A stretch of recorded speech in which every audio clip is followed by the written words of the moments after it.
Angeles will shape the future of your family and your community. Don't leave it to chance, and don't leave it to guesswork. KBLA Talk 1580 is your source for the political conversations that matter most. Real talk, real insight, right here. KBLA Talk 1580, the place for politics. Yeah, boy. Shine, flies, no time to waste while it's passing you by. Shine, flies, be patient, 'cause good things happen in time. We gon' get it right, we gon' get it right, we gon' get it right. We gon' get it right. Protests and anthems, yes, we chanting a movement of people. It's like we dancing to the ministry of. It's the energy of, in memory of them that we love. The trinity of the people, the peace, the power, the truth. We speak the powers even louder. We can say it blacker, we can say it prouder. A woman vice president that went to Howard. Now we talk helping black businesses, and our differences is magnificent. Bringing light to the point where the prisons is. I was told good life is where forgiveness lives. The ascension is to leave what's left behind and feed the seeds with deeds that bless the mind, caress the mind, and question justify. When you and God in time are best aligned. Shine, flies, no time to waste while it's passing you by. Shine, flies, be patient, 'cause good things happen in time.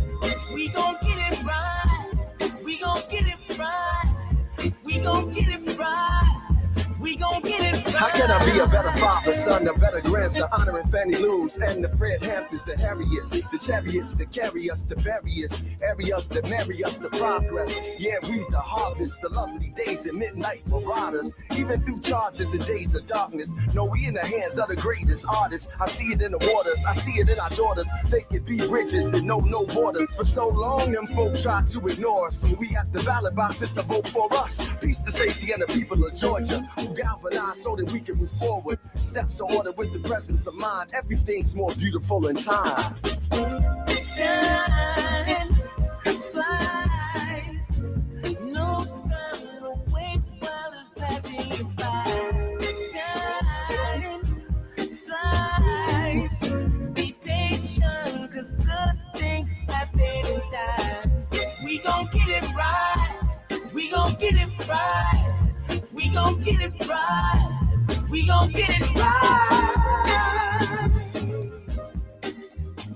You are listening to and streaming A More Perfect Union on KBLA Talk 1580. I'm Dr. Nii-Quartelai, your host and White House correspondent, joining you live in afternoon drive time where I'm in touch, and so you be in touch. Be sure to follow me on all the socials at Dr. Nii-Quartelai. Just type in Dr. Nii-Q, DRNIIQ, and there I am, fresh for you to follow. Also, be sure to download the KBLA app if you haven't already. Go ahead and download that app. That way you get to carry us with you everywhere you go.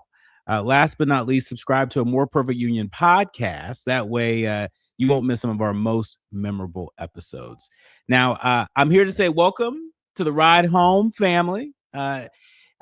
We got you covered the next 2 hours. And so let the traffic do what it's going to do. We're going to make this drive move faster than it feels. And here's what we got cooking. Coming up this hour, Bernie Sanders. He finally said what everybody already knew about Graham Platner in Maine. And I got some thoughts about the timing of that outrage. We're also bringing in Germar Reed, data science leader, and our resident data justice contributor, to help me understand why AI hiring tools might be quietly red flagging Black and brown applicants before a human ever sees their resume. Plus, a new Illinois AI law and a wild story about the Justice Department wanting the names of every 2020 election worker in Fulton County, Georgia. And before we close the hour, we got to talk about a pastor who told NPR on the record, laughing, that repealing women's right to vote is, quotes, a good idea. But yeah, buckle up for that one. Then in hour 2, we're talking about a fatal ICE shooting in Houston that's looking a lot like a pattern we've seen before. Disney and the FCC going another round over The View. And then we bring in Dr. Kerry Mitchell Brown. She's got a new book out about Black women in leadership that I think a lot of our leaders, learners, and listeners need to hear. And we close the day the way we always do with a story about communities showing up when nobody else will. Now it's time for your national news roundup. It's time for you to decide the good, bad, and ugly headlines of the day, at least of this hour. Kicking us off, story 1, Platner. Yeah, it's all about Graham Platner right now. All eyes on Graham Platner in Maine. Bernie Sanders, a man who takes longer to make a decision than my GPS takes to recalculate a route, finally said the quiet part out loud today. Graham Platner needs to step aside from the Maine Senate race after a woman named Jenny Rescott, I think I got that right, she came forward saying he assaulted her back in 2021, an experience that she says was, quote, unsettling, and one she considers, in her words, rape. And watch now how fast the room cleared once this hit. Warren, gone. Gallego, gone. Ro Kahana, gone. And he called sexual assault a red line.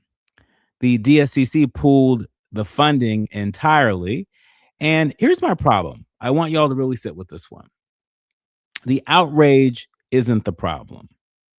It's the sequencing. Ask yourself why it took a second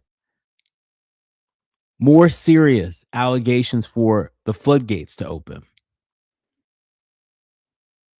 When the first round of red flags, the ones that specifically involved this man's old Reddit posts, making insensitive comments about Black and LGBTQ people, when that got waved off as, quote, he's evolved, that was a long time ago. Remember that?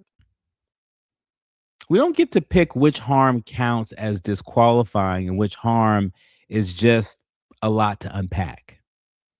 If disrespecting us wasn't enough to move Bernie Sanders, but this was, that tells you something about the hierarchy of what gets treated as a real scandal in the party versus what gets treated as manageable noise. I'm glad they finally got there, and I'm just asking why it took them so long to arrive. Moving along, a couple more headlines before we bring in Germar. New York evacuated a building that is apparently trying to become a pancake. Nobody hurt, but we're tracking it. And oil prices ticked up on attacks near the Strait of Hormuz. So if your gas fill up insulted you a little extra this week, that's why. Global instability, local wallet pain. Always works that way, doesn't it? All right. Let's bring in somebody smarter on all things data. Germar Reed will be joining us when we come forward. You are listening to and streaming A More Perfect Union on KBLA Talk 1580.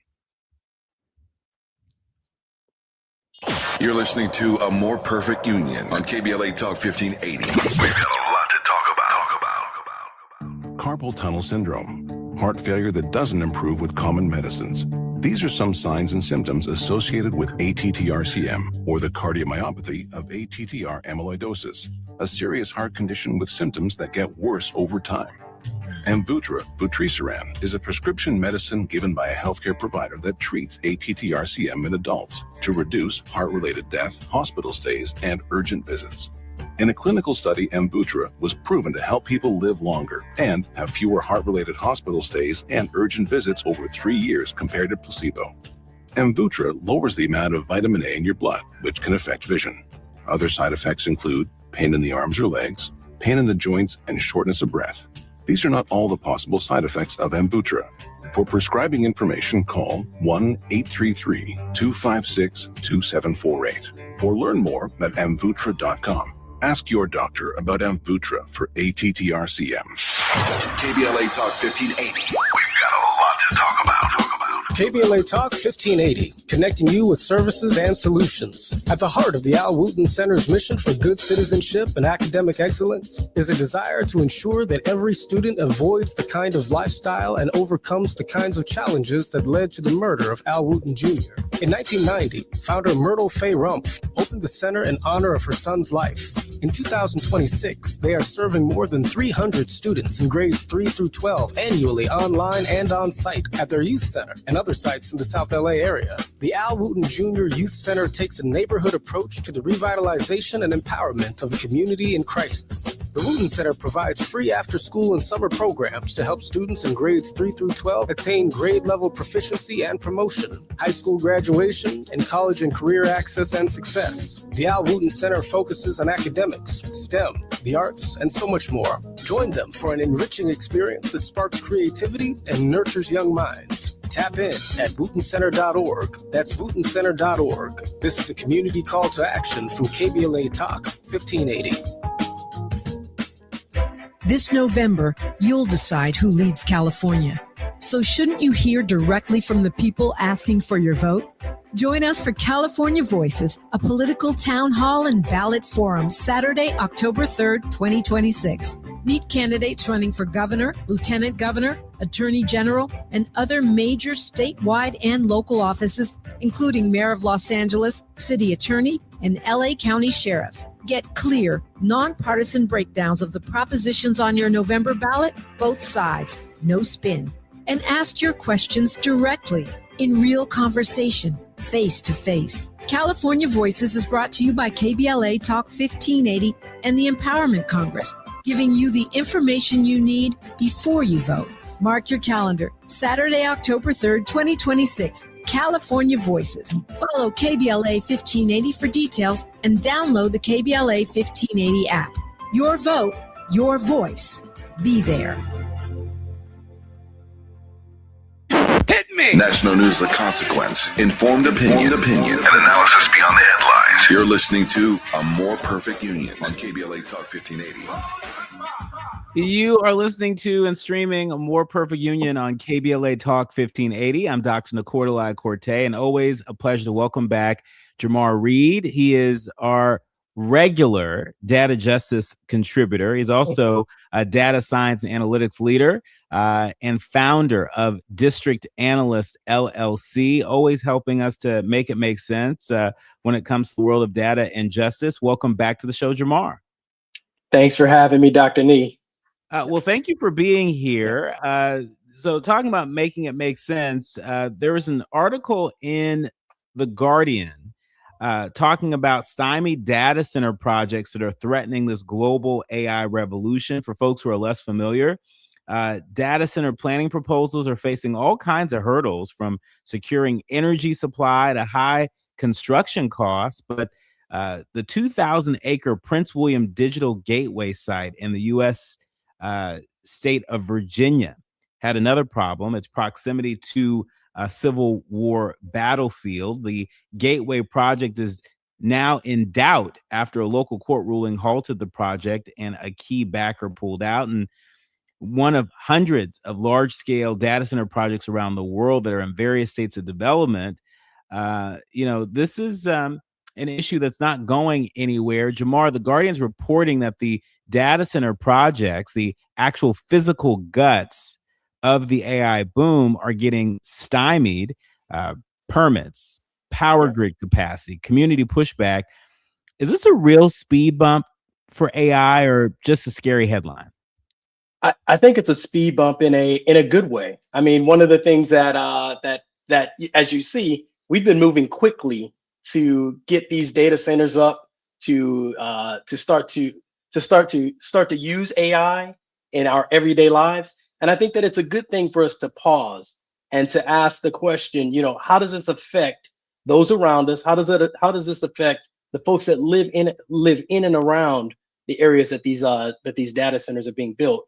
And to go through the proper procedure of actually, I live here in Washington, D.C. and if I wanted to add an additional building onto my property, the district they make me step through a bunch of hurdles, And while it may be frustrating when I'm trying to complete a build or to get something up that I want, I think that in some cases it's a good thing to make me step through the process to make sure that I'm not negatively affecting my neighbors, negatively affecting those that are paying taxes on the same street as I am, just because it's something that I want and I think that is good for me. So I think that the speed bump is something that's needed. I think it's a good idea.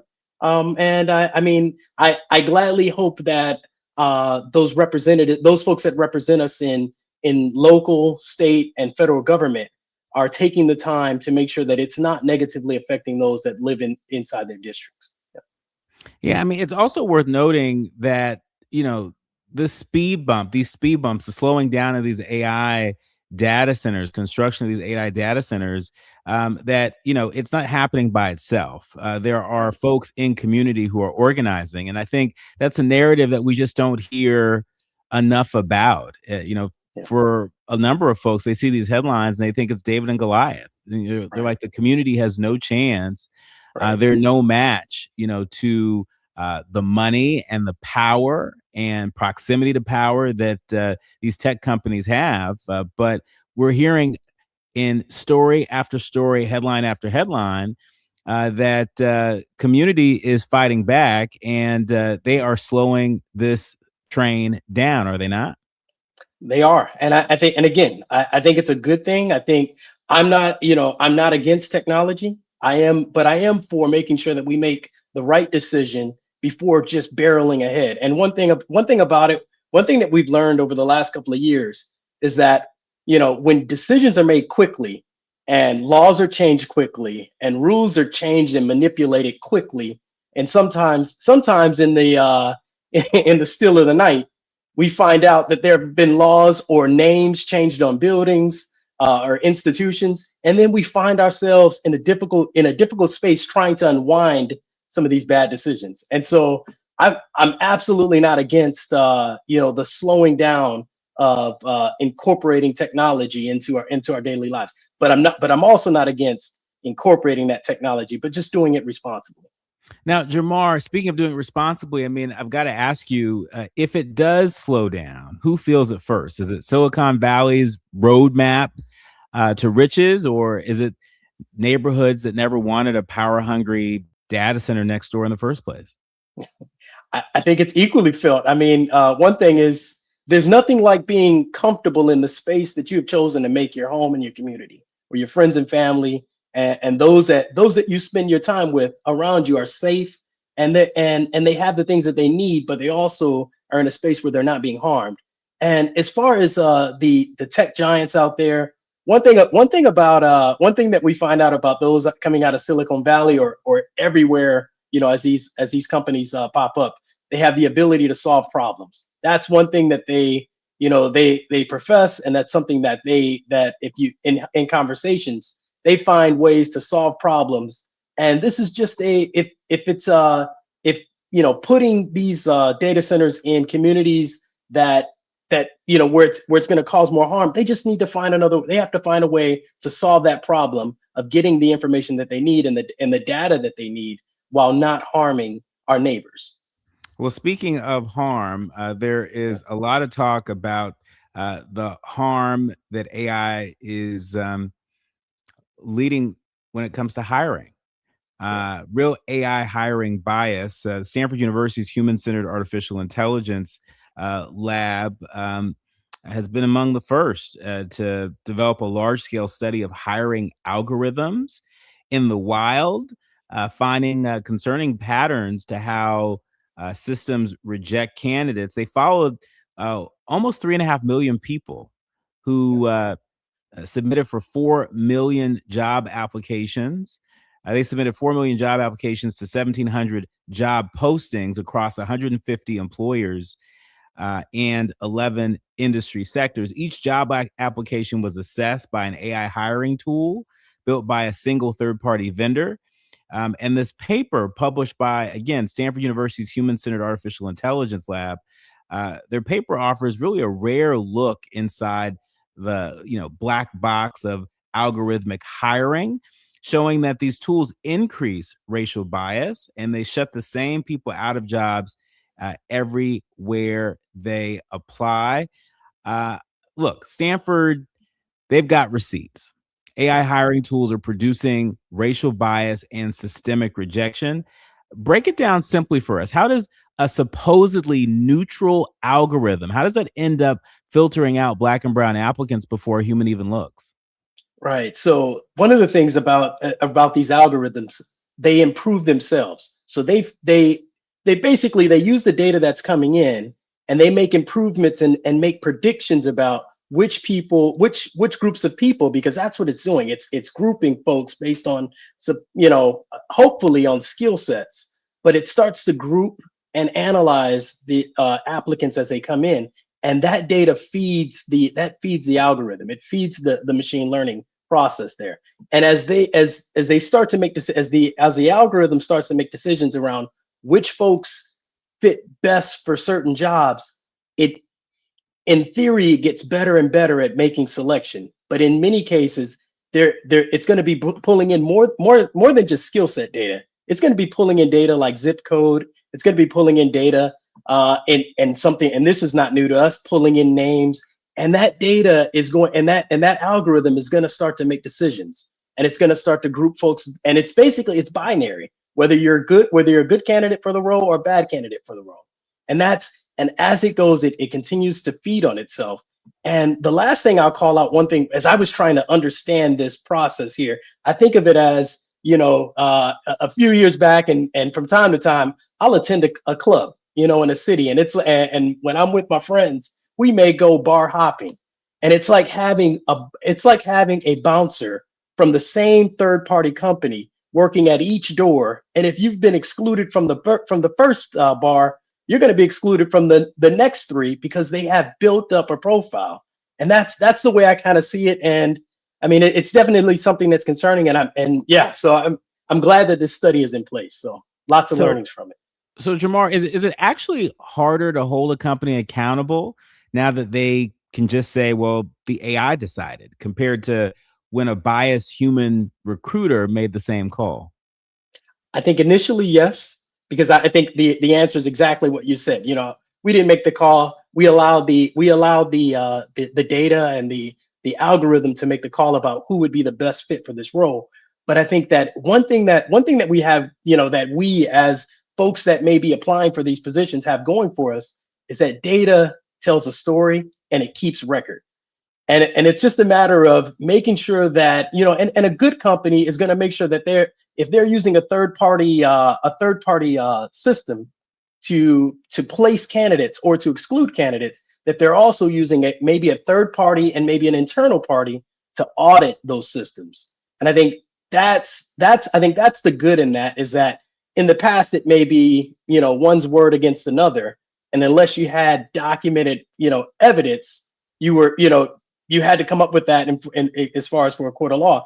But this right here is being tracked. And I think that as long as these companies are keeping this data and allowing these types of studies to happen, you have that information available. So the story can be told more than just by he say, she say. There's data to back up what's been said. So Germar, what should somebody that is job hunting right now, one of our leaders, learners, and listeners that's job hunting right now as we speak, what should they actually do differently, knowing that a bot might be the first person reading their resume? I think this is a place where we use data to assist us, and we use technology to assist us. You should be running your resume through a platform that would review that resume to look for anything that would come through as bias. And then on the hiring side, these companies should be looking for ways to continue to improve the system, so that it's pulling out anything that could be considered biased. Like as I said before, zip code, name pronunciation. These things it should be two-part. It should be those applicants running their resumes through these systems and getting an analysis on how is this being seen from AI, and then also on the company side, continuing to do these audits and to continue to look for issues with bias inside of the third party system. Yeah. Well, I know something about names, right? Nii-Quartelai Cortez, you run that name through a system. Let me tell you something. You and me both, Dr. Nee. I mean, it's so strange. Like, I didn't even think about it until well after college that, oh my goodness, I'm sure some people might be looking at they may not be looking at my resume because Right. of my untraditional name, but I digress. In our remaining minutes, what's that? I'm just gonna say I'm gonna push back, and you said untraditional, and I'm gonna say it's traditional. It may be unfamiliar to new ears, and that's the way I would say it. Oh, I like that. I'm going with what you said, what Germar said. I'm gonna stick with that. Thank you, brother.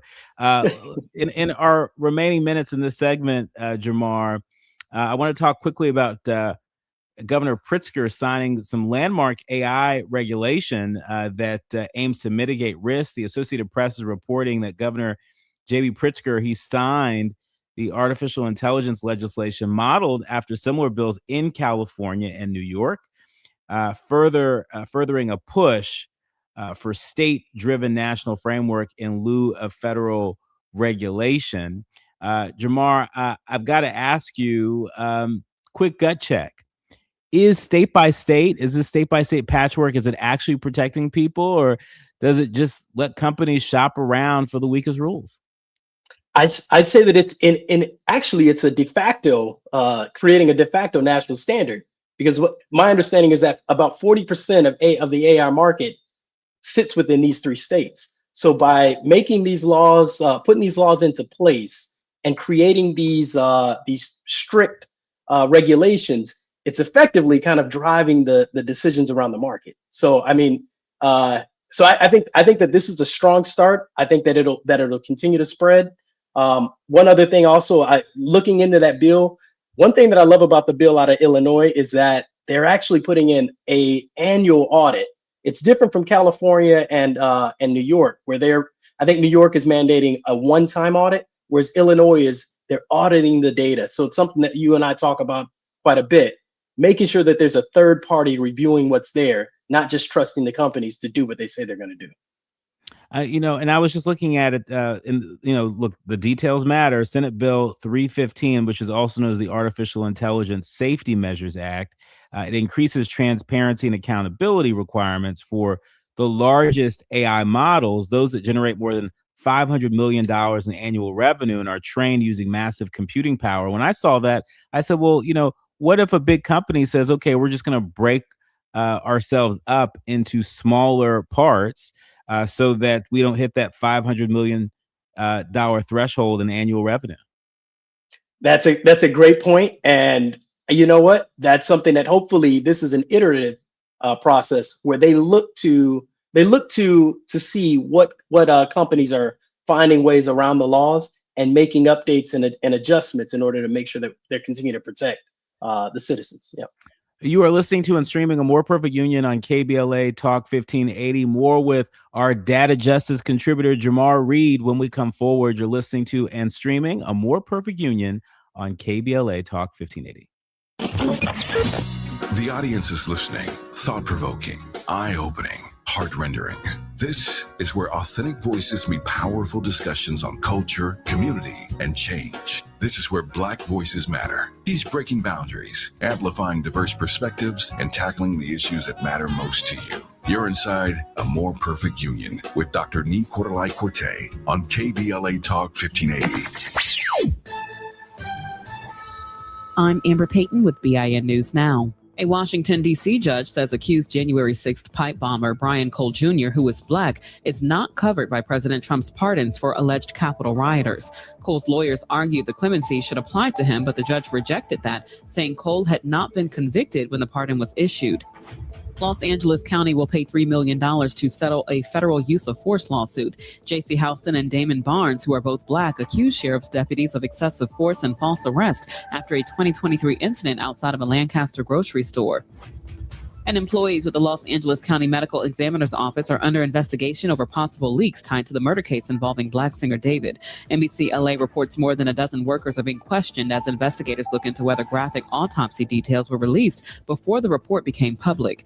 David is charged with killing teenager Celeste Rivas Hernandez. Get BIN News Now on demand 24/7 on the iHeartRadio app.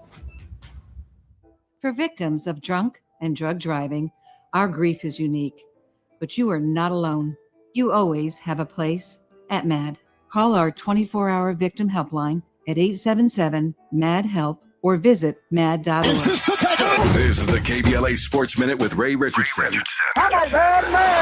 Coco Gauff is making a serious challenge to win her first singles championship at Wimbledon. The 22-year-old African-American from Delray Beach, Florida, advanced to the Wimbledon semifinals for the first time in her 8-year career. Tuesday morning, Coco defeated Jessica Pegula of Buffalo, New York, 4-6, 6-3, and 6-3. Coco will play Carolina Muchova of the Czech Republic on Thursday.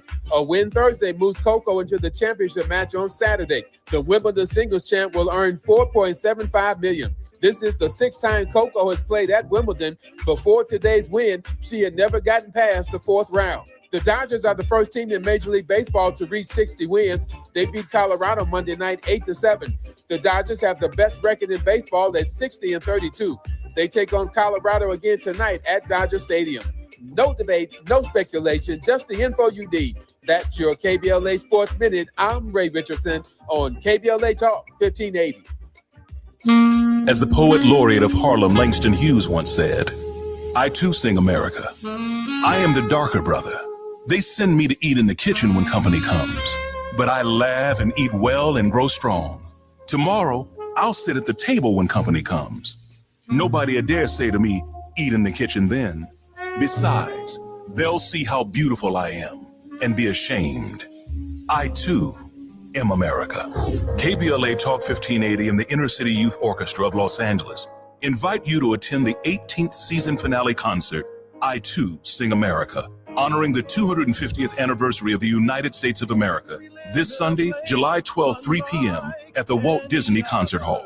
Curated by conductor Charles Dickerson and performed by the largest orchestra of color in the nation, I Too Sing America promises to be a show you won't soon forget.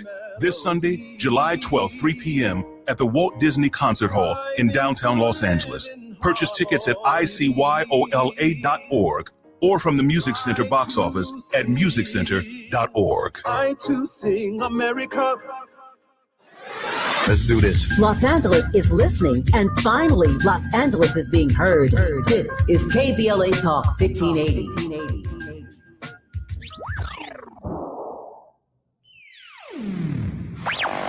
All I need is one mic. With a KBLA Talk 1580 editorial, I'm Tavis Smiley. The headline in the newspaper read, Black leaders join forces to bring Destination Crenshaw toward the finish line. Now, beyond the headline phraseology of toward the finish line, if you actually read the article, it said that Black-owned contractors are now being mobilized, major new financing is being secured, and it is anticipated that construction activities will begin within the next weeks. That statement has more hedges than a Beverly Hills mansion, more hedges than a nervous groom's wedding vows written by a divorce lawyer. But it's funny how progress starts moving once somebody turns on a microphone. 4 weeks of KBLA editorials, and suddenly everyone has found their hard hats. It's amazing what happens when the community starts asking questions out loud, and this is why Black media matters. We don't need more empty promises. We need a finished project. Political accountability to Black fellow citizens means that elected officials and institutions must answer for their actions or inaction in ways that are real, measurable, and consequential when they fail to follow through. I suppose the good news here is that LA City Council President and 8th District Representative Marquise Harris Dawson is now officially on the record. But to be clear, he's also on the clock. Remember now, it is anticipated that construction activities will begin within the next weeks. We shall see. We have exercised our right to free speech, but there are other rights the Black business community can exercise as well. This is a classic example of a public nuisance claim, if ever there was one. Again, we shall see. What I can tell you is that Black business owners and Crenshaw community residents have been calling, emailing, and literally showing up in our lobby demanding more and asking how they can sign on to this effort. Put simply, after years of delay, the people have had enough. My big mama put it this way: once a task you have first begun, never finish until it is done. Be the labor great or small, do it well or not at all. Now, I need to put on my hard hat, go outside, and wait for these procrastination Crenshaw construction crews to show up. I'll let you know if and when they do. Trust and believe. With a KBLA Talk 1580 editorial, I'm Tavis Smiley. As always, we welcome your feedback.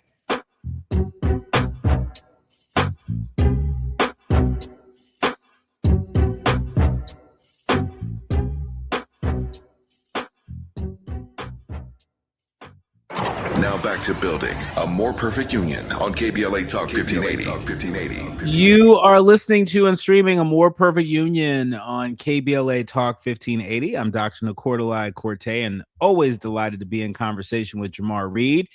He is our resident data justice contributor. He's also the founder of District Analyst LLC. He's a data science and analytics guru, and we are delighted to have you here with us to help make it make sense. Welcome. Thank you for having me again, Dr. Nee. Thank you for being here. And so, look, the Associated Press is reporting that the U.S. Justice Department, they can't have the names. They can't have the names and the personal contact information for every person who worked during the 2020 election in Georgia's Fulton County. A judge ruled on that just today. The Justice Department, for people who are less familiar, in April, they served a grand jury subpoena seeking the names and personal contact information of county employees and volunteer poll workers. President Trump has long claimed, without evidence, that widespread voter fraud in Georgia's most populous county, a Democratic stronghold, cost him victory in the state in 2020. Now, here we are in 2026 with this ruling. Germar, just sticking with the data for a second, because this is a data story too. A judge just blocked the Department of Justice from getting the names and personal contact information of every person who worked the 2020 election in Fulton County. As a data guy, what would the Justice Department want a list like that for at all? And what's the actual use case for that information? Yeah, I mean, there are a number of things that they could use that data for. I mean, if we were to go with it, they're only looking to protect the voting box. You know, if we were to believe that, and I think that's probably their stated purpose. You know, I mean, that might be a good thing. But the thing that I think about is, you know, doxing folks that, you know, that have decided to fulfill their civic duty and to work at these polling stations. And I think about this every time when I go to vote. These are people that are taking from their day. They believe in the system that we have in place so much that they're willing to they're willing to volunteer their hours, the hours that they have, in order to make sure that our process runs and it runs efficiently. And doing this would do nothing but scare people away. It would reduce the number of folks that are willing to volunteer their time to help at polling centers. And I think the judge got it right on this one. And if my understanding is that this judge is a Trump appointee. I'll double check that after this, but my understanding is he's a Trump appointee, and I think he got it right. You cannot fool with the voting system in a way that it pushes people away from volunteering and helping to make sure that we run an efficient process. And again, and the last thing I'll say is that this, I mean, in order for data science and analytics to be used in a way that pushes us forward, we need trust.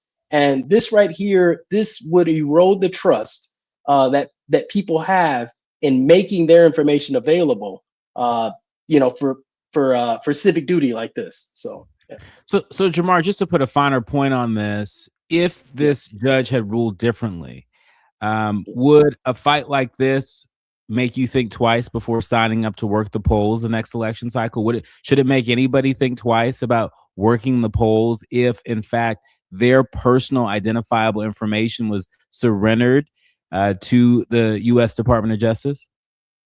Absolutely. It would absolutely give me pause. I mean, I don't know about you, but those are the problems I don't need in my life. I'm with you. I'm with you. and and you know what? I don't have time and energy and money to spend defending and protecting my information after it's been released by my government in order to harm me and my family on top of that. So it's so I mean, yeah, I think had he made another decision, I think we would see a drop in the and maybe that would work to his benefit. Maybe that would work to someone's benefit in the future, you know, because it would cause people to have to wait longer in line, especially in this county, taking away the voting rights of citizens. It would cause folks to have to wait longer and for us to get the information back later, and it would disrupt the process. So and maybe that's the point. Yeah, maybe it is the point, and you know, scary stuff. Because look, Yeah. folks who volunteer at the polls, they're part of the lifeblood of how our elections run, and I could not imagine, you know, if suddenly in Georgia and other states across the country, election workers, volunteer workers, Right. you know, Americans doing their civic duty, if suddenly they thought twice about volunteering for fear that they might catch a case. Now, speaking of catching a case, a whole lot of folks have a case of things costing too dang much out there. The Guardian is reporting that half of Americans are struggling to afford groceries and gas. It's according to a new exclusive poll. 95% of Americans believe the U.S. is suffering an affordability crisis, as many report trouble with the rising cost of groceries and gas. The survey conducted by Harris Poll, it painted a pretty bleak picture of how people feel about the U.S. economy amid this war in Iran and ahead of the key midterm elections in the fall. Despite stable employment and record high stock markets, more Americans, in which case I say, well, stable employment for whom? Because we know black employment is high, but you know, I digress. We'll come back to the Guardian on that. But more Americans believe that the overall economy is getting worse. 57% believe the economy is getting worse. That's 57% compared to 46% in February when the poll was last conducted. You might remember that was before the war in the Middle East sent gas prices soaring. I've got to ask you, Germar, does the data side of you see this as a blip or something more structural that we should be watching heading into the fall? Yeah, so I am a nerd of data, and I love to follow the trends and to look at, you know, if we're looking at an upward trend or a downward trend, and what we're looking at with regard to cost, it's definitely an upward trend. It's not 1 month in the year that we're seeing this spike. We're seeing it trending up, and again with the gas prices. And I think about November, and I think about a grading system. And every couple of years, we as citizens and voters get the opportunity to give our elected officials their grade, and to either allow them to continue to hold on to their job or to dismiss them. And I think that as we lead into this year, into November, this will be our opportunity to grade based on the data that's available to us. So, yeah. I mean, it's also worth noting that this affordability crisis, that it crosses party lines, that about half of all Democrats, Republicans, and independents, they say that they are having trouble affording everyday necessities, again, like gas and groceries. 2/3 of Americans, including 49% of Republicans, they said they have little faith that the federal government will improve cost of living, that this crisis that everybody is facing. Talk to us about what kind of political headwinds, particularly the ones that can be sustained through November, what kind of political headwinds are we looking at? Being that, you know, this is one issue where Democrats, Republicans, and independents are all saying we got a crisis here. Right. This is one thing that when doing experimentation using data and research data, we look at segments and I'm sure that this data will be broken down beyond just the three groups that you just mentioned, the two political groups and the independents. But we look at segments, and when we see multiple segments going in the same direction, feeling and beyond just party affiliation, beyond just regional location, age, race, when we see that there's consistency across each of these segments, I think that this if I was in office, I would see this as a problem, because and number one, I'm not even able to hold on to the group that I belong to. So I think those that are in office today and have been and came into office, the political speeches were all about the economy and about what they would do for the economy. I think this is going to be a reckoning day, and I think we'll see in November. Yeah. And to what degree do you see rural Americans as a wild card? I mean, I think maybe in previous election cycles they've been more of a wild card, but it doesn't look too wild to me this go round. A strong base for Republicans, rural Americans, that is, they are feeling more pessimistic, not less, more pessimistic. 64% say the economy is getting worse, compared with 46% who said the same in February. And so, it looks like the making of a blue wave, does it not? It does to me. I mean, and I think about our our neighbors that are in rural America. They're dealing with the same issues that we are. They have the same expenses. In some cases, they may be dealing with higher expenses. The fact that there may be less stores in order to kind of move around and select for cheaper items or better cost items. But if the party that's in office today is not holding on to that group, I definitely see that this could be a blue wave. But I'm gonna caution and say that I always think about the fact that a blue wave can turn into a red wave if we can't figure out how to do it on the other side of how to fix and correct what's being done right now. To the point that you just made, again, as I was diving into this article published by The Guardian, I was really sort of zeroing in on the rural American piece. And according to this article, rural Americans were also the most likely to say that good job opportunities have disappeared over the past year, and that tariffs have negatively affected American manufacturing jobs. And so it seems to me that there's an opportunity here for Democrats and independents to make some inroads when it comes to the question around good jobs, bringing good jobs, protecting jobs, but also bringing good jobs into the community. It seems that between tariffs and this AI revolution, that there are everyday Americans that are seeing jobs, good jobs, disappear pretty rapidly. And so it's not enough to say that, if you vote for Democrats, we are going to make sure that people get good jobs with living wages. Well, what jobs? Right. And how are you going to do that? And it seems to me that there's a captive audience out there for Democrats and independents to lean into with a solution. I'm not sure if we're hearing enough of the solutions. We know there's an affordability crisis. We know that unemployment is getting higher and higher, particularly for the Black and brown unemployed people in this country, right? But we're not hearing enough about solutions. Yeah. No, I love that you brought it to solutions, and I think that's what we send folks to Congress and local, not only federal but state and local office to do, to solve complex, hard problems, and that's what they're there for.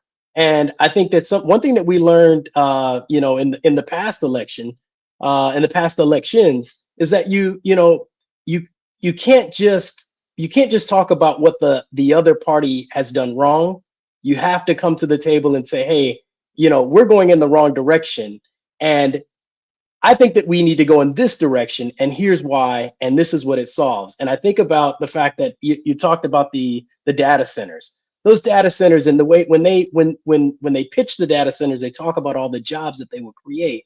But what folks have become very smart about and asking the right question, and I've seen this in a couple of online discussions, which of those jobs will stay around after the data center is built, which will go away, and will we be better for it on the other end? And I think and I hope that the American people are asking better questions and pushing those that we put in office to answer those complex questions, and like you said, provide solutions. So. Well, I'm so glad that we have you here to help us illuminate these complex questions and shine a light on all of this. Germar Reed, data science and analytics guru, our resident data justice contributor here on A More Perfect Union, founder of District Analyst LLC.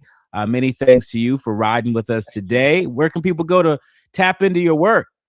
Yeah, you can find me you can find me online, www.districtanalyst.com. I'm on Instagram under the same name, and also all the social media platforms under the same name.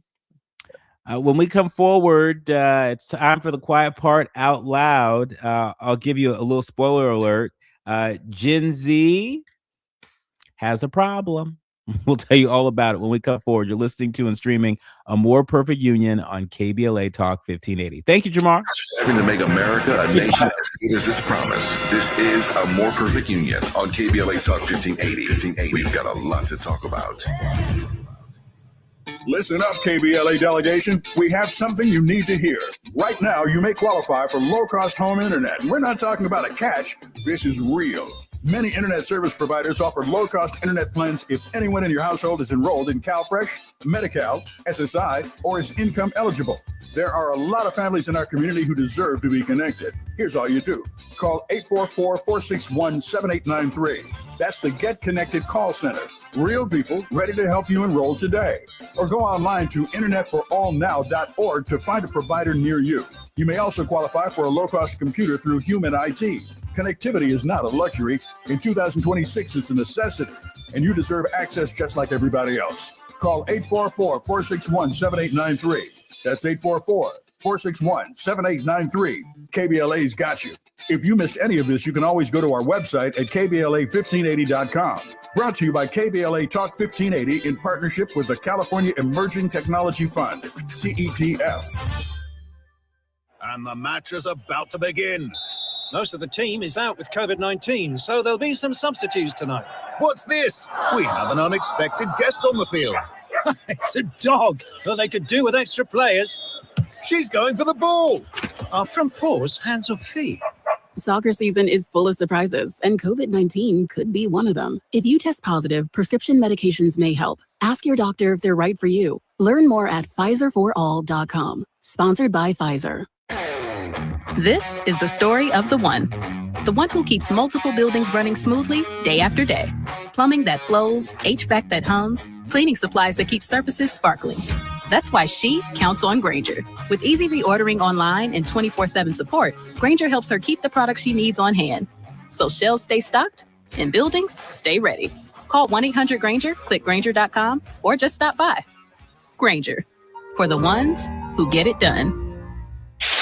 KBLA Talk 1580. We've got a lot to talk about. KBLA Talk 1580, connecting you with services and solutions. The Michael's Daughter Foundation is dedicated to inspiring youth and resilience through storytelling, arts, filmmaking, and enrichment programs for youth and families in under-resourced communities and system-impacted individuals. The Michael's Daughter Foundation is a 501c3 nonprofit providing free and low-cost arts programs to youth and families from under-resourced communities, both system-impacted youth and those affected by the incarceration of a loved one. 1 in 43 children in America have a parent incarcerated. 70% of those children are expected to end up in prison. Through filmmaking, animation, theater, and writing, they help young people express themselves, build confidence, and imagine new possibilities. Beyond the arts, they offer financial literacy workshops, emergency support, and scholarships. Because thriving takes more than talent, it takes access. To learn more about the impact of Michael Daughters Foundation and how you can be a part of the movement, please visit their website, michaelsdaughterfoundation.com. This is a community call to action from KBLA Talk 1580.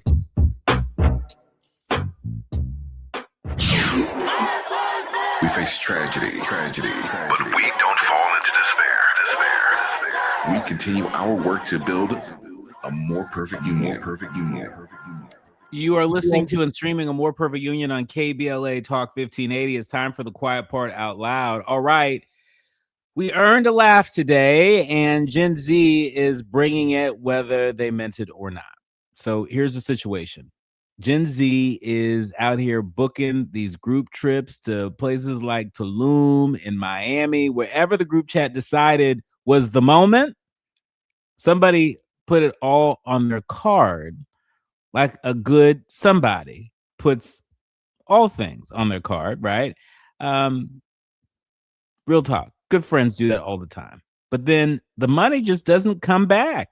A study from Zelle found that 76% of Gen Z consumers who paid up front for a group expense said they weren't paid back in full. 76%.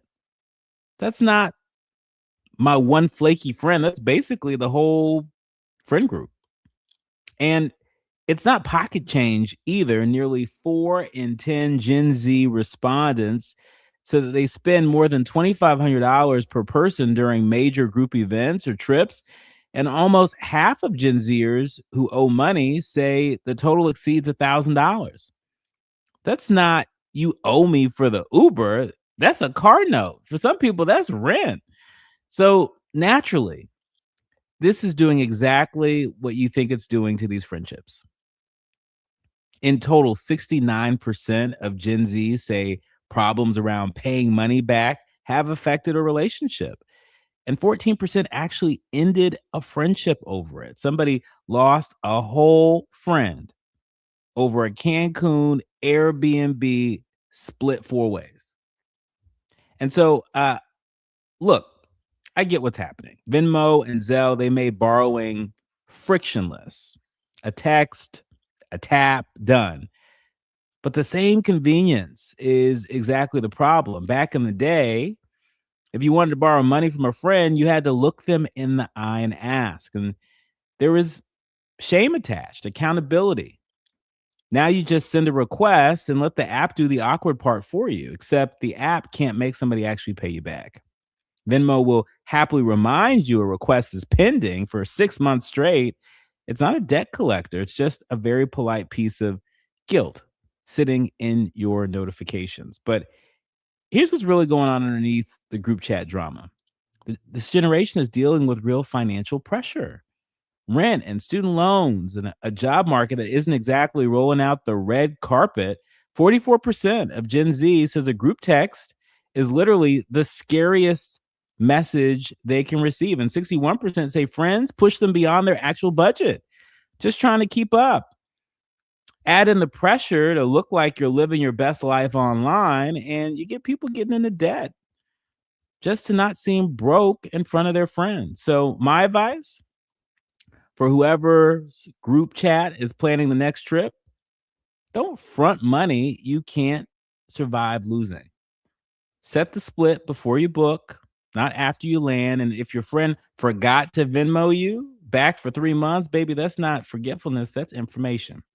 You're listening to and streaming A More Perfect Union on KBLA Talk 1580. More when we come forward. KBLA 1580 Santa Monica.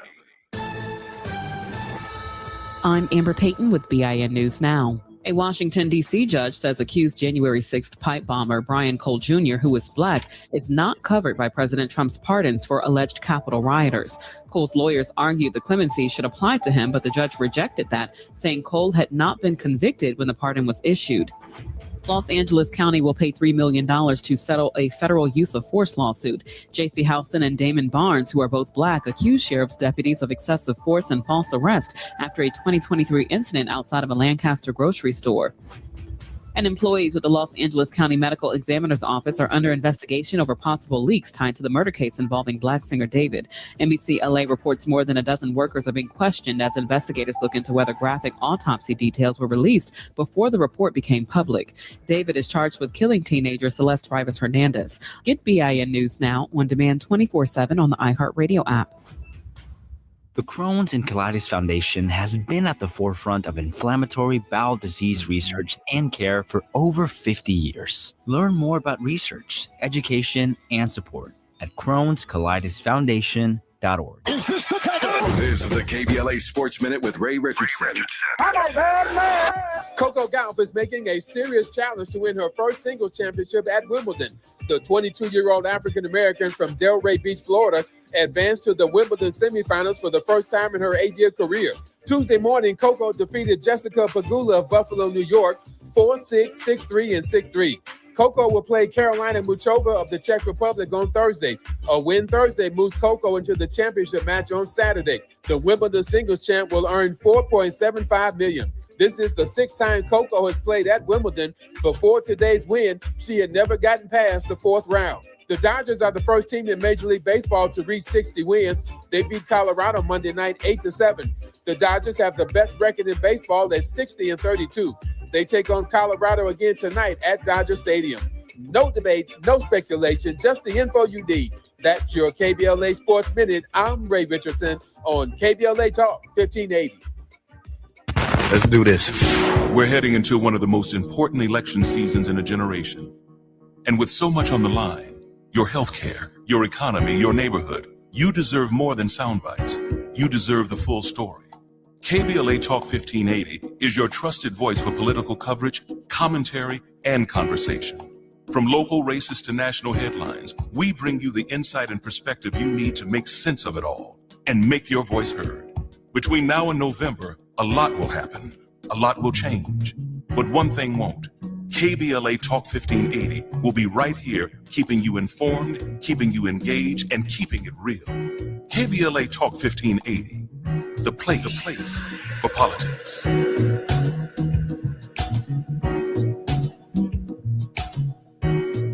The blackness. Keep on. Never say die. Keep on. Blackness. Keep on. Never say die. Keep on.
You are listening to and streaming A More Perfect Union on KBLA Talk 1580. I'm Dr. Nii-Quartelai Corte, joining you in afternoon drive time. We are live and doing the dang thing. I'm in touch, and so you be in touch. Follow me on all the social media platforms at Dr. Nii-Quartelai. Just type in Dr. Nii-Q, DRNIIQ, and I pop right on up, fresh for you to follow. Also, be sure to download the KBLA app if you haven't already, and be sure to subscribe to A More Perfect Union podcast. That way you won't miss every time we drop some of our most memorable conversations.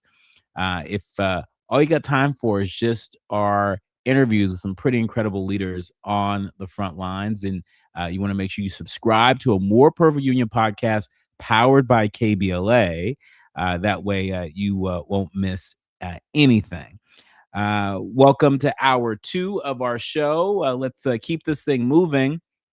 When we come forward in a little bit, we're going to be bringing in Dr. Kerry Mitchell Brown. I mean, I really mean this. If you lead anybody, anywhere, a team, a household, a church, any kind of committee, you need to hear this conversation about chip. But first, it's time for your national news roundup. Yep. It's time for you to decide the good, bad, and ugly headlines of the day, at least of this hour. And we got to go to Houston because there's a story out there today that really deserves more than a headline. And so we're going to do that in short order. But I got a quick one for you.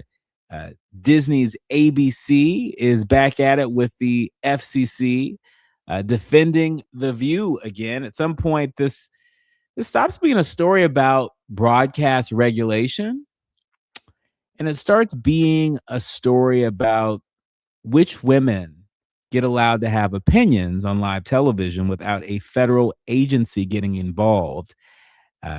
Annual tradition at this point, so mark your calendars. And Yale Law School's dean is fighting a deal with the Trump administration. Keep your eyes on this one. It'll tell you how far this pressure campaign on elite institutions is willing to go and which ones actually fight back versus full quiet. Now, let's slow down for Houston. This is a really important story that I want to lift up. An ICE officer fatally shot a man named Lorenzo Salgado Araujo. He shot Lorenzo Tuesday morning during an attempted traffic stop. And ICE says that he rammed their vehicle and tried to run an officer over. Where have we heard that before? But an immigrant advocacy group in contact with the family says he was actually just driving around a historically Latino neighborhood looking for day labor. And his own son watched him die. His own son watched him die. I really want to be precise here because precision is the whole point today. This is as at least the fourth fatal shooting connected to immigration enforcement in the last year and a half. Ruben Ray Martinez in Texas, Renee Good and Alex Preddy in Minneapolis. And in both of those prior cases, video that surfaced afterwards didn't match the agency's initial account of what happened. So when ICE tells us today that this man, quotes, weaponized his vehicle, I'm not saying that's false. I'm saying we have a documented pattern of that exact phrase getting used and then footage complicating the story later. That's not opinion. That's a receipt. A family lost a father this morning looking for day labor in his own neighborhood. Now, however this shakes out legally, that's the human cost sitting underneath the press release language. Sit with that before you sit with the spin. You're listening to and streaming A More Perfect Union on KBLA Talk 1580. More when we come forward with Dr. Kerry Mitchell Brown. 1580. We've got a lot to talk about. Carpal tunnel syndrome, heart failure that doesn't improve with common medicines. These are some signs and symptoms associated with ATTR-CM, or the cardiomyopathy of ATTR amyloidosis, a serious heart condition with symptoms that get worse over time. Amvuttra, vutrisiran, is a prescription medicine given by a healthcare provider that treats ATTR-CM in adults to reduce heart-related death, hospital stays, and urgent visits. In a clinical study, Amvuttra was proven to help people live longer and have fewer heart-related hospital stays and urgent visits over 3 years compared to placebo. Amvuttra lowers the amount of vitamin A in your blood, which can affect vision. Other side effects include pain in the arms or legs, pain in the joints, and shortness of breath.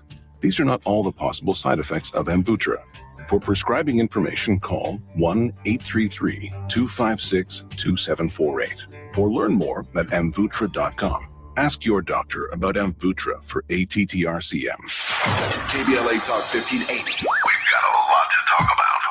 KBLA Talk 1580, connecting you with services and solutions. These are hard times for housing in America. Too many in our community face barriers to safe housing, behavioral health care, and affirming spaces for healing, particularly those impacted by poverty and stigma or incarceration. Rooted in South LA, Ahmad supports impacted communities through housing, wellness, and leadership development. Ahmad provides culturally responsive, peer-led support from transitional housing and mental health services to leadership development and youth empowerment. They offer safe, affirming houses for youth, transgender women, and formerly incarcerated individuals. Therapy and peer support with a focus on healing trauma in Black communities. HIV prevention and care, free testing, education, and wraparound services for whole person wellness. Standing in the gap with health, housing, and hope. Reach out to Ahmad Institute at 323-569-1610. That's 323-569-1610. Or visit amaad.org. This is a community call to action from KBLA Talk 1580. This November, you'll decide who leads California. So shouldn't you hear directly from the people asking for your vote?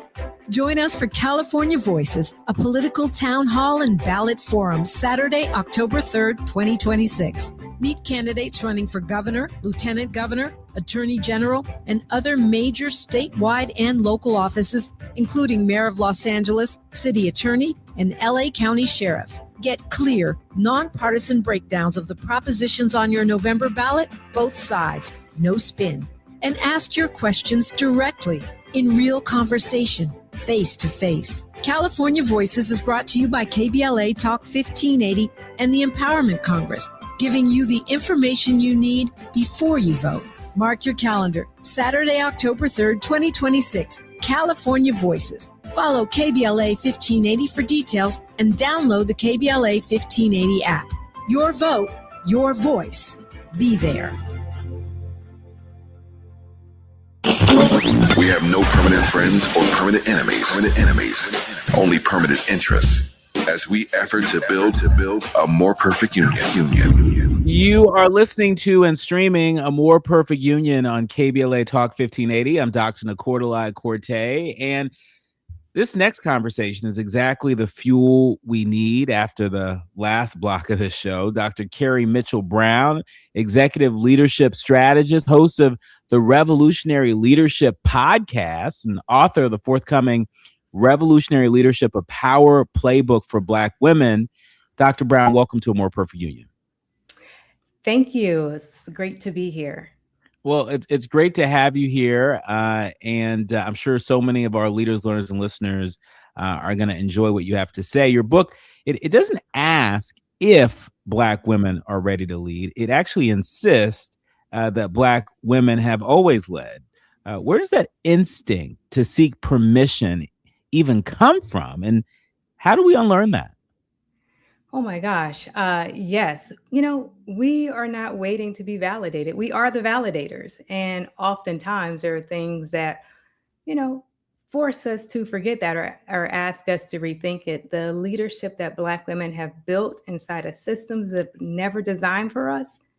I mean, it's powerful. It's not one strategy. It's a whole tradition on how we lead and have led for generations.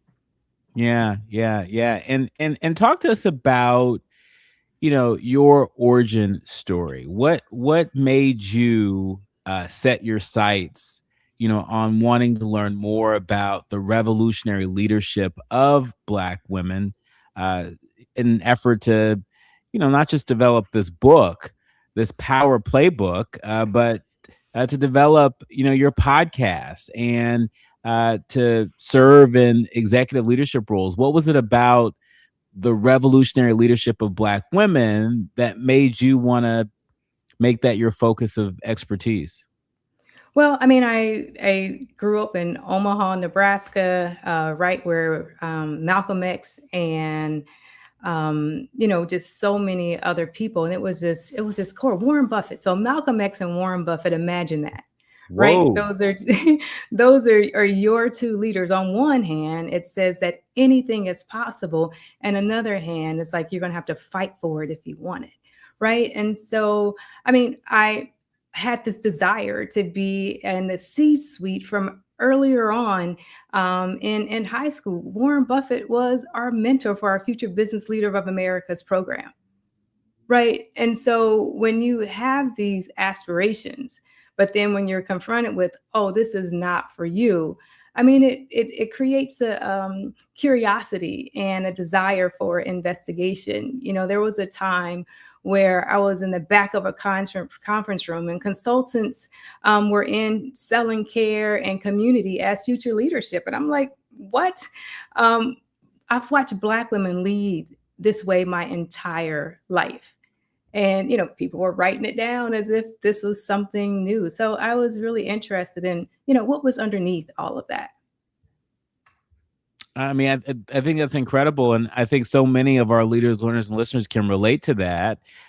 So many different aspects of Black traditions, whether we're talking about faith traditions, you know, or, you know, just the way in which we've seen brothers and sisters lead in our communities over the years. And it's always so interesting when McKinsey comes out with a study, or, you know, you hear some big university that, puts a name to it, puts a brand to it. And we're made to think that it's something different than what we have grown up witnessing ourselves. What we've always known, what was always in our core. You know, so there's this thing about, you know, if you can't see it, you can't be it. But we saw it. And then people were trying to reinforce that's not what we say. And I was like, should I believe you or my lying eyes? Right. And so we know that it's there. We have never just navigated the system. We were rebuilding it every single time. We were the path makers. And moving. We were not just surviving, we were striving, thriving in broken systems. And so that's, you know, just the premise of my research, the premise of my work, and just wanting to have a public conversation about it, wanted to write it down so others have it to follow. Yeah. There's so much power in giving it the opportunity to live on the page and in real life. To live outside of our minds. Talk to us about, what does leadership actually look like when it starts at a kitchen table, or when it starts in a church basement, versus how corporate America defines it in the boardroom.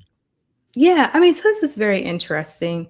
Let's think about Harriet Tubman, for example, a commander, not a caretaker. And we kept inheriting our geniuses with the strategic sands off. So, you know, I'll pull back. Harriet Tubman, we inherited her as gentle, as a woman who quietly led folks to freedom. If we turn the lens, she ran intelligence.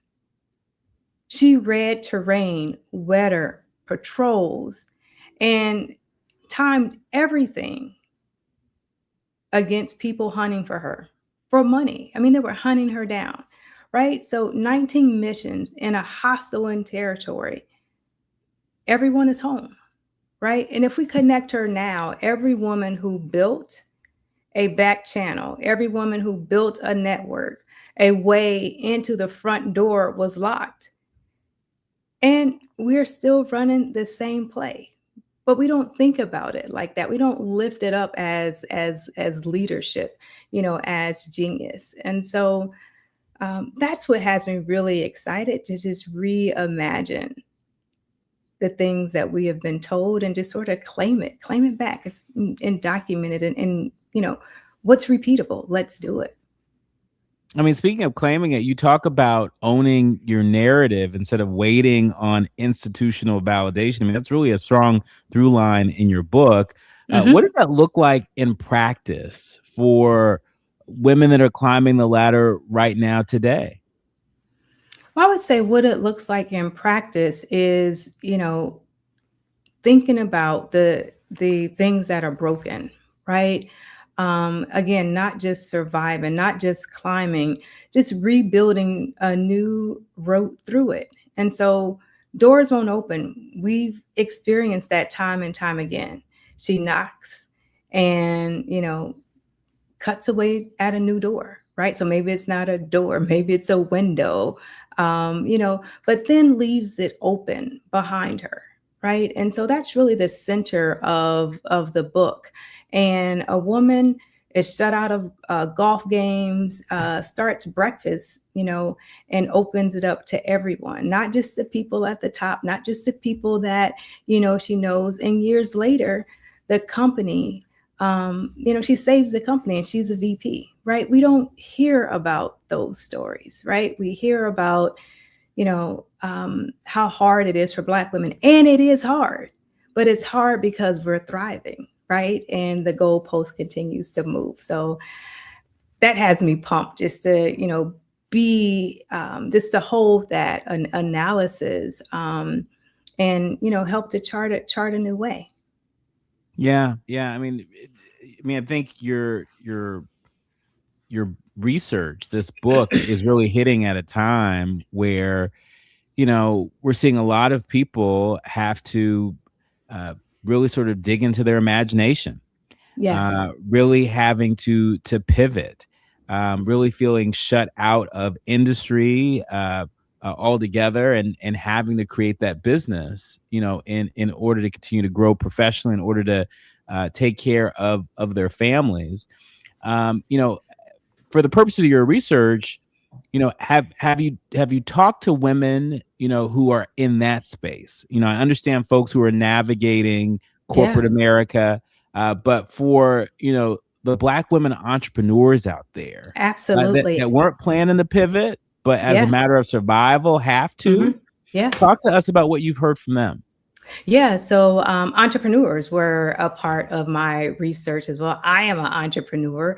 And so, the state of being a Black woman right now is, has been, cut first, funded last. The layoffs, that started in 2024, 2025 hit us the hardest, right?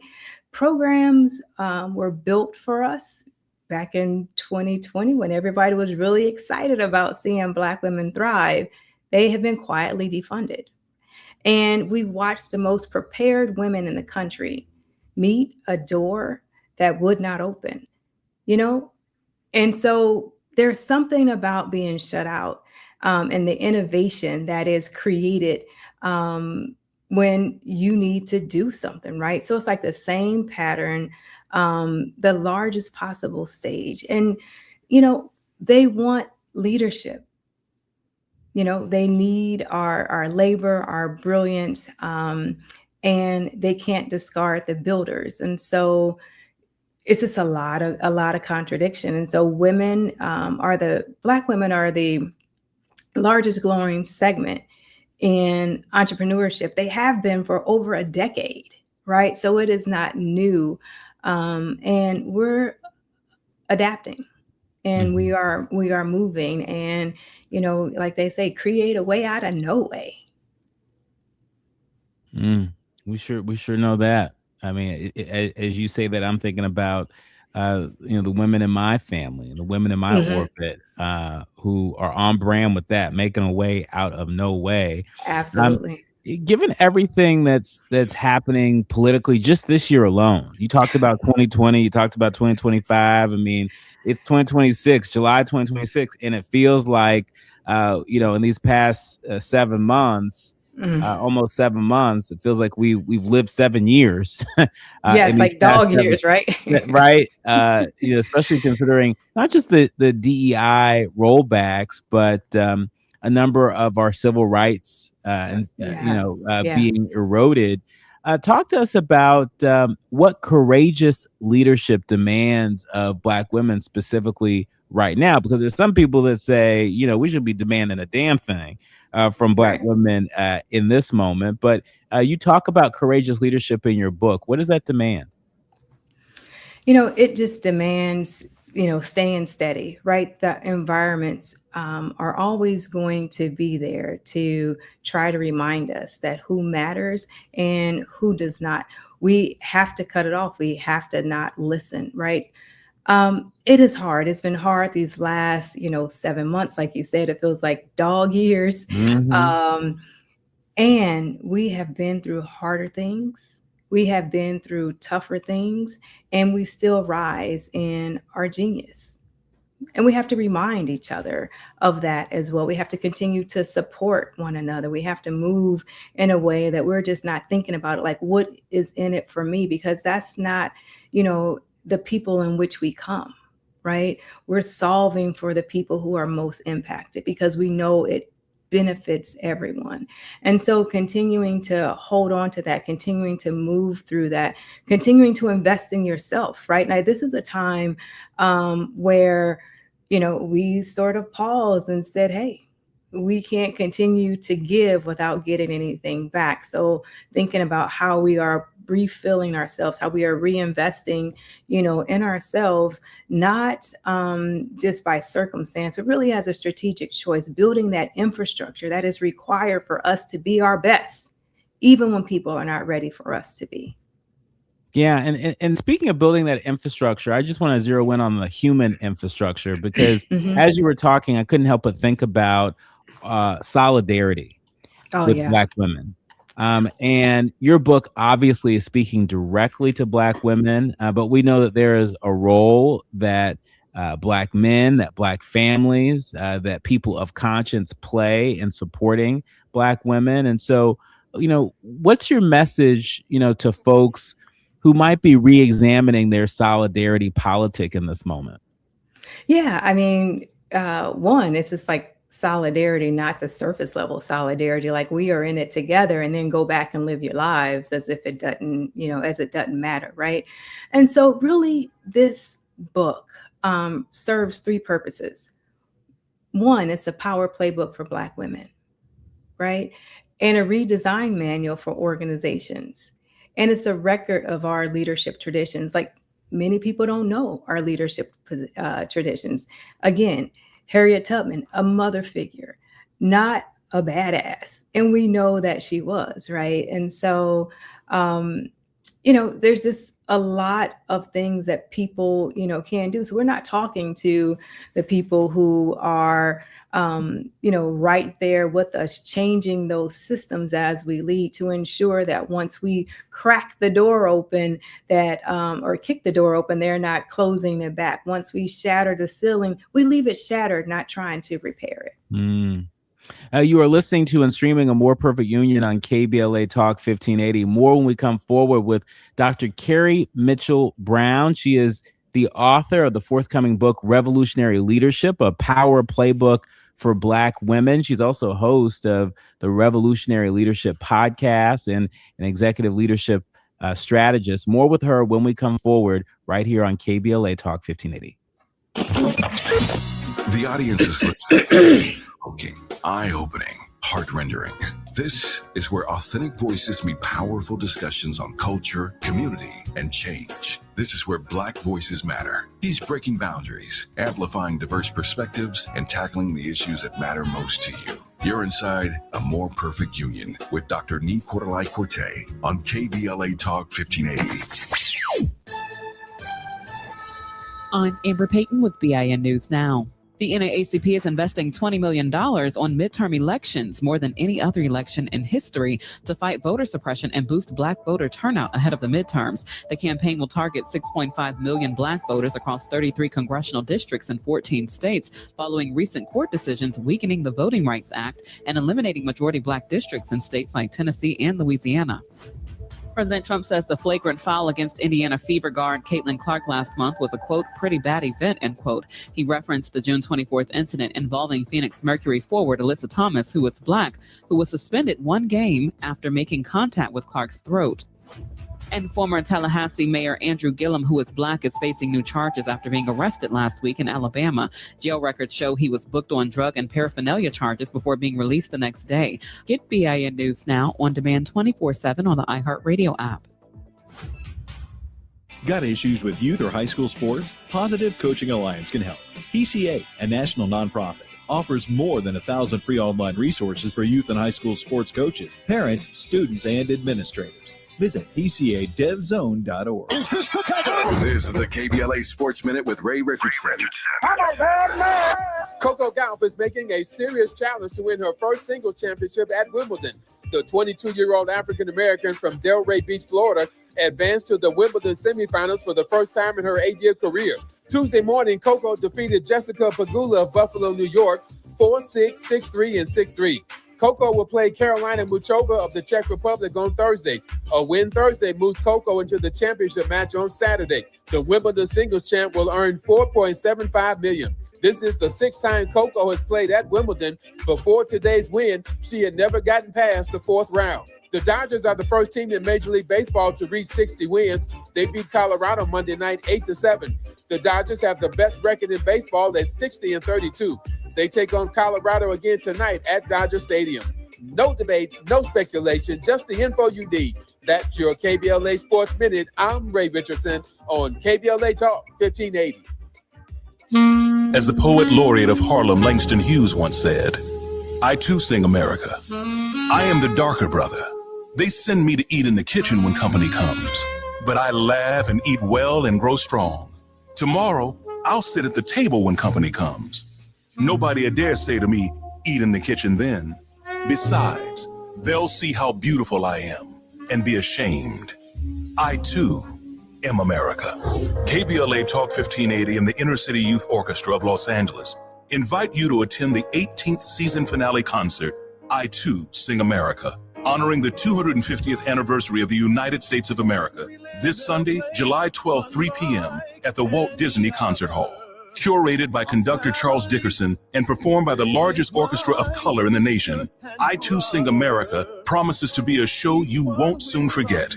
This Sunday, July 12, 3 p.m. at the Walt Disney Concert Hall in downtown Los Angeles. Purchase tickets at icyola.org or from the Music Center box office at musiccenter.org. I Too Sing America. Word! Progressive isn't a party, it's a people. This is KBLA Talk 1580. All I need is one mic. With a KBLA Talk 1580 editorial, I'm Tavis Smiley.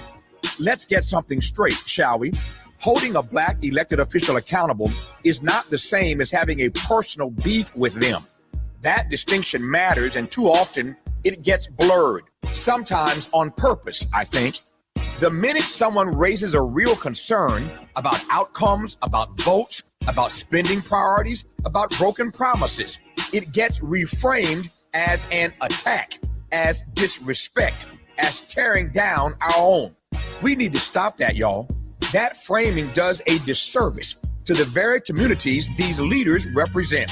Accountability is not betrayal. Accountability is what elected office requires from everybody, regardless of the seat or who's sitting in it. Let me ask you a quick question. Do you think I have a personal beef with Donald Trump? It ain't personal. It's his anti-black policies. You feel me? So why is it always framed as personal animus when the critique is in black? See, you can miss me with that mess. Black communities have fought too hard and for too long to get representation at the table. That fight doesn't end once someone wins an election and becomes president of the country, or for that matter, the city council. If anything, it raises the stakes. Representation without results is not the goal. Representation that delivers, now that's the goal. So, in the future, when we talk about a policy failure, let's talk about the policy. Let's keep our eyes on the actual record, the votes, the budgets, the promises, the perennially missed deadlines, the outcomes in people's daily lives. Because the moment we start treating accountability as disloyalty, we lose the ability to ask for better from anyone. We must never surrender our agency to be outraged when our leaders underperform. Our communities deserve leaders who welcome scrutiny, not ones who hide behind identity to avoid it. Now, let me put my hard hat on, go back outside, and see if these procrastination Crenshaw construction crews have shown up yet. I'm saving space for grace, But if these trucks don't show up soon, well, you already know. With the KBLA Talk 1580 editorial, I'm Tavis Smiley, and as always, we welcome your feedback.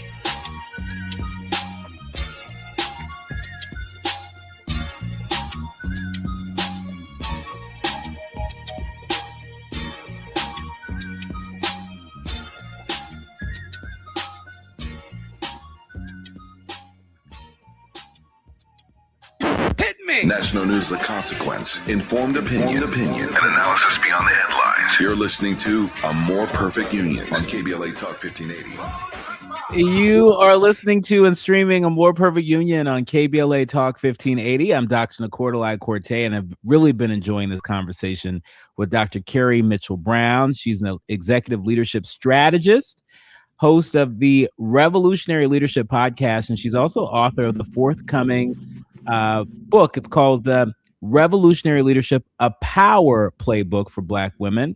Dr. Brown, thank you again for being here. Thank you so much. It's a pleasure being in this conversation with you.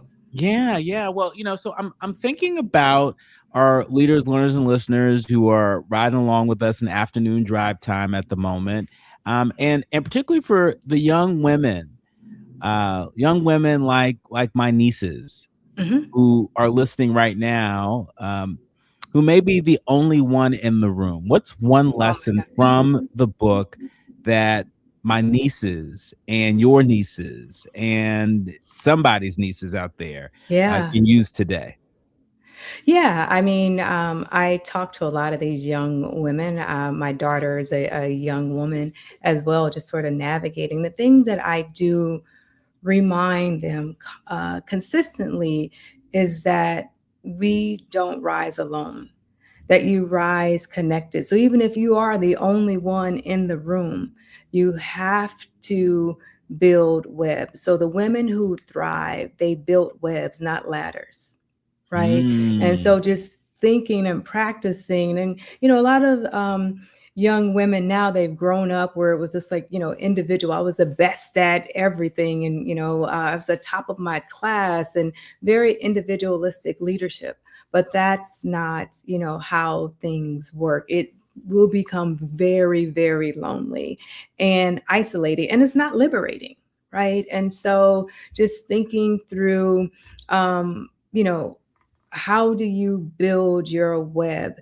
One person, one mentor cannot do that. You need many professionally, from your community, from your church, even like reach out and be sure to make sure it's reciprocal. Right. And so not just, reaching for a transaction, for a one thing to happen. I talk about friend raising, quite a bit. We're very familiar with fundraising. Same concept, how do you continue to invest? What's sustainability look like? You're going to need friend raising along the way. People who will lift you up when you need to be lifted, will call you on your stuff when that is necessary. But you have to be, in a process with others so that things are sustainable. If not, you will burn out quick. I mean, that is some sage advice. You over here dropping gems. I love the concept, of webs, building a web.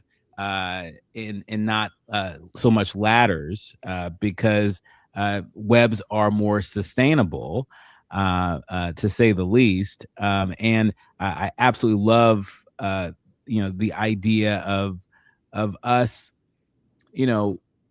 not being afraid to lift one another up.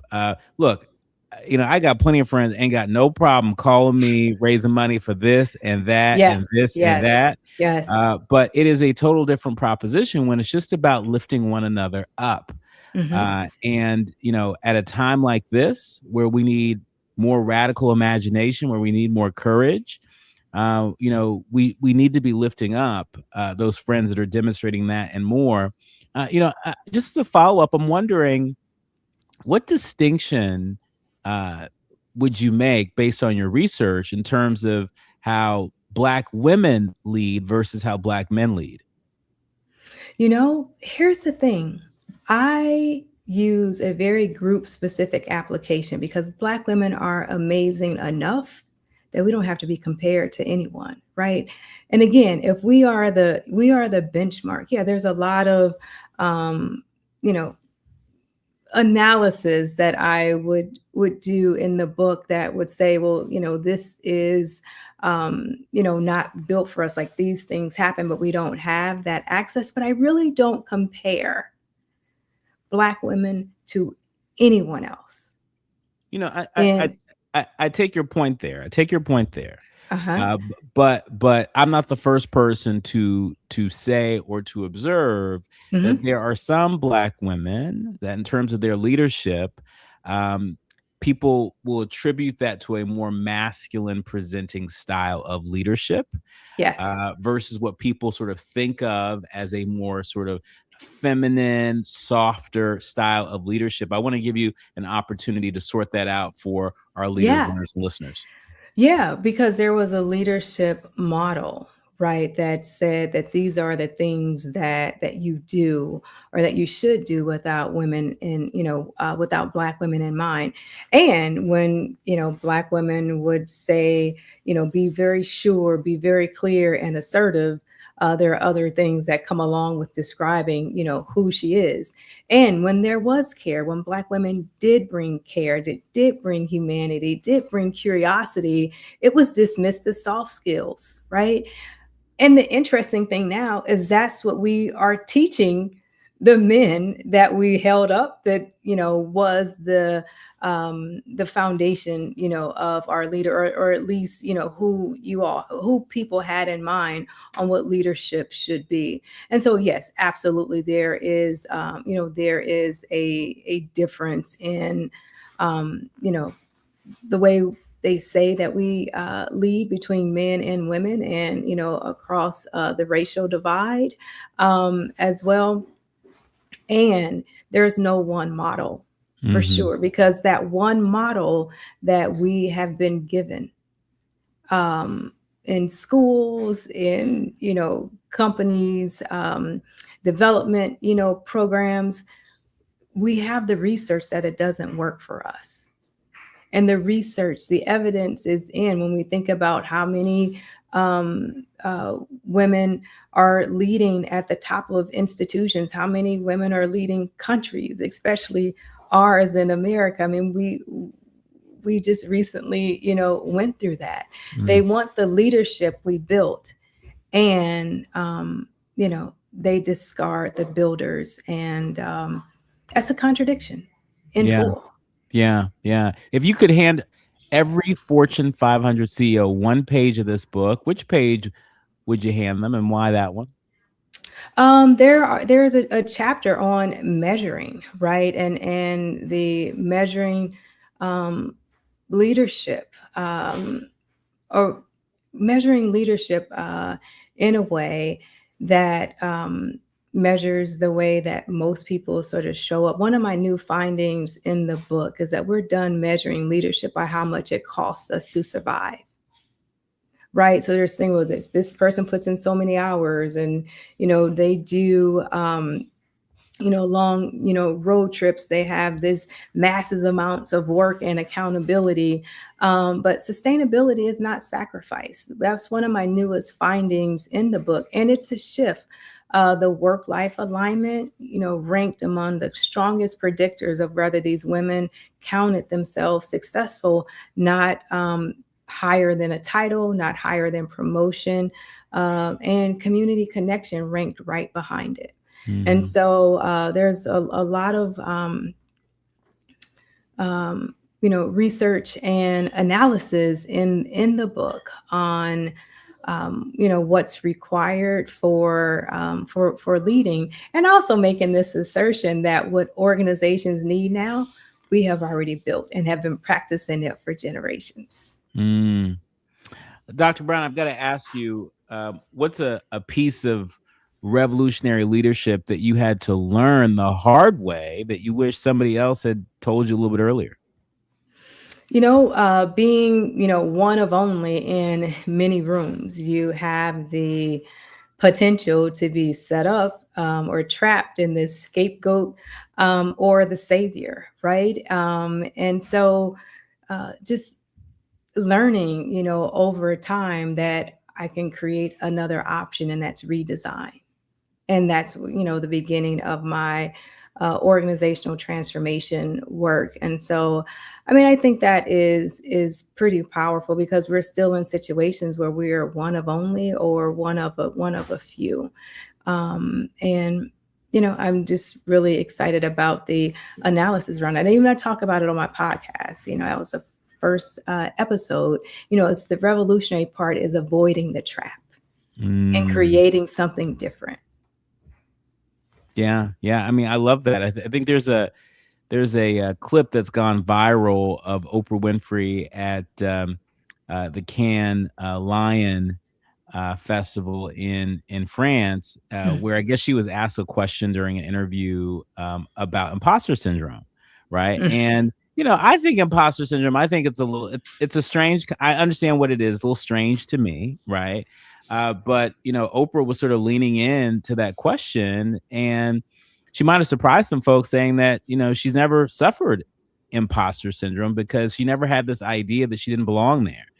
I'm summarizing it, but she said essentially, if God blessed her to be in certain rooms or in certain roles, she didn't question that. She believed that she was exactly where she needed to be, and even more than that, she believed that she wasn't alone. She's very conscious of standing on the shoulders of our ancestors, right? And so that classic, quote from Maya Angelou's poem where she says, "I come as one, but I stand as 10,000." Yes. Did that viral clip of Oprah, did that also resonate with you? And what does it echo from, your book on revolutionary leadership? Absolutely. It did resonate with me because, I hold quite often, and I often, in my coaching practice, is to remind women that everything that you've done up to this point is preparing you for what's next. And we don't know like what next is going to always be. And yes, it could be a little lonely and, and isolating. I didn't suffer from imposter syndrome, either. And there's a lot of research and talk about, if it's a thing, if it's not a thing. But if it wasn't intended for me, then I wouldn't be there. So how do I not mess it up? Like, how do I make it count for whatever is next? Now, there have been times where I had to evaluate, did it cost me more to be here than the benefit, and then figure out my exit strategy and pivot, right? But that wasn't imposter syndrome. That was everything about the system. And it's very easy for us to adopt that it's me, personally, not that this is a system that was not designed for my success. In our remaining minute with you, Dr. Brown, what do you want readers to feel, not just know, but what do you want them to feel by the time they close this book? I want them to feel seen. I want them to feel that they have tools like at their fingertips. In the book, there are some questions after the end of every chapter. They're full of frameworks, blueprints, and there is something in there for somebody.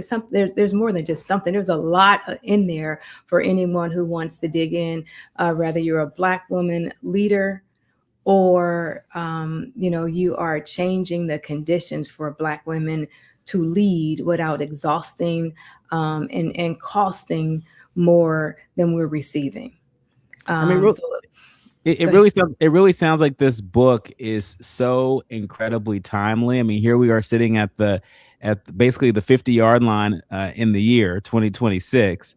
And it seems to me for folks that may want to finish the year strong, this book is a good investment. It's a good investment of your time, of your talent, of your treasure. And I really want to encourage people to go out and pick it up. But Dr. Brown, you wanted to say something? No, I was just going to say, it's a source.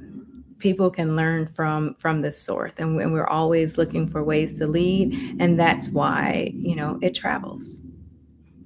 Dr. Kerry Mitchell Brown, author of Revolutionary Leadership, a Power Playbook for Black women. Where can people go to follow you and pre-order the book? Okay, Revolutionary Leadership, a Power Playbook for Black women, launches August the 4th. Pre-orders are available now. You can find it and me at revolutionarylead.com. Our thanks to Dr. Kerry Mitchell Brown. Godspeed, and thank you for your work and your witness. Oh, thank you so much for this powerful conversation. Absolutely. You've been listening to and streaming A More Perfect Union on KBLA Talk 1580. The quiet part out loud when we come forward. Thank you, Dr. Brown. Thank you so much. Take care. Striving to make America a nation as good as its promise. This is A More Perfect Union on KBLA Talk 1580. We've got a lot to talk about. Listen up, KBLA delegation. We have something you need to hear. Right now, you may qualify for low-cost home internet. And we're not talking about a catch. This is real. Many internet service providers offer low-cost internet plans if anyone in your household is enrolled in CalFresh, Medi-Cal, SSI, or is income eligible. There are a lot of families in our community who deserve to be connected. Here's all you do. Call 844-461-7893. That's the Get Connected call center. Real people ready to help you enroll today. Or go online to internetforallnow.org to find a provider near you. You may also qualify for a low-cost computer through Human IT. Connectivity is not a luxury. In 2026, it's a necessity, and you deserve access just like everybody else. Call 844-461-7893. That's 844-461-7893. KBLA's got you. If you missed any of this, you can always go to our website at kbla1580.com. Brought to you by KBLA Talk 1580 in partnership with the California Emerging Technology Fund, CETF. I think my LADWP bill is due, but nothing's come in the mail yet. You still get paper bills? Yeah, it's how I keep track of things. Clearly, it's not working. You can't remember when it's due. You need to sign up for paperless billing. I get an email when my LADWP bill is due. I never have to wait on the mail, and I can see 7 years of bills in my online account. Plus, first-time signups get a $10 bill credit. $10 bill credit for new LADWP paperless billing signups. LADWP.com/paperless. Going to a World Cup match in LA this summer? Ditch the parking stress and ride Metro.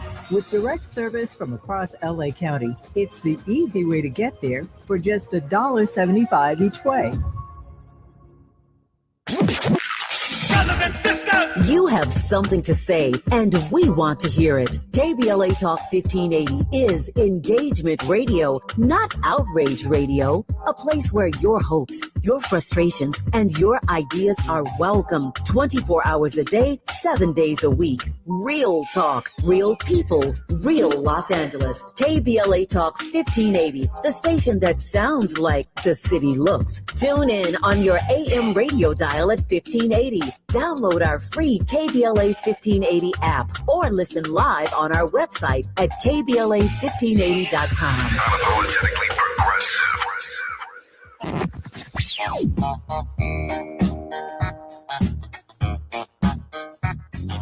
This is KBLA Talk 1580. Talk radio that's music to your ears. We're unapologetically progressive. KBLA Talk 1580. Notable journalists, industry leaders, lawmakers, change makers, tastemakers, and you working to build a more perfect union on KBLA Talk 1580. You are listening to and streaming A More Perfect Union on KBLA Talk 1580. You might remember just yesterday we had California State Assembly member Mike Gibson on the show. He was talking about his now deceased staffer, Eric Washington, who was killed in Compton over the July 4th weekend. Someone who has an incredible track record as a community worker on the front lines, a leader on the front lines.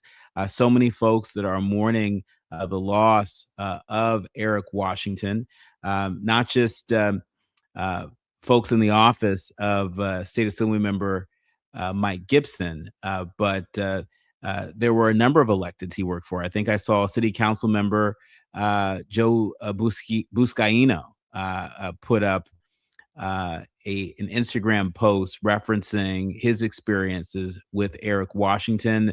There are a number of folks who are part of Alpha Phi Alpha Fraternity Incorporated who've been posting their memories and their tributes to Eric Washington.